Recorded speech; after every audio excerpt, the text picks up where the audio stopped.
පවුල පුදුම කරපු රැවුල. මේ ඇවිල්ලා වෙඩින් එකක්. මේ ඉන්නේ මනාල යුවල. පානදුරේ තොරණ ඇතුළු ලංකාවේ තොරණ කිහිපයකම චිත්‍රශිල්පියා ලංකාවේ අම්මලා විශ්වාසයෙන්ම ගන්නේ මැලිබන් කිරි. විදිහට කටයුතු කරන චිත්‍රශිල්පී සසිත චතුරංග මල්ලි තමයි මෙතන මනාලයා. එයා කසාද බැන්ද එක නෙමෙයි මෙතන කතාව.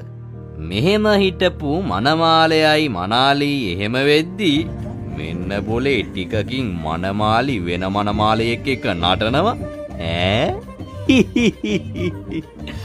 අපේ චිත්‍රශිල්පී සසිත මල්ලි අවුරුදු 12ක් තිස්සේ වවපු රැවුල 70 දශකේ තීම් එකට නටන්න කපලා වෙඩින් එකට ආපු හැමෝම සර්ප්‍රයිස්.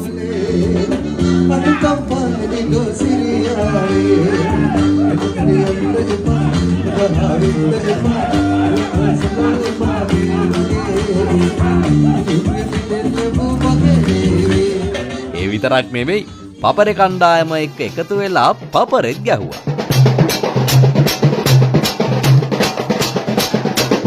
මොනා වුණත් ඉතින් හැමදාම කතා වෙන දේවල් කරන දක්ෂ තරුණ චිත්‍රශිල්පියෙක් වෙන සසිත මල්ලි එයාගේ වෙඩින් එකත් කලාත්මකව අවසන් කරපු හැටි තමයි ඉතින් මේ. සුවඳට කිව්ව වගේ සිතුවිලි අපි දෙන්නගේ දවසක්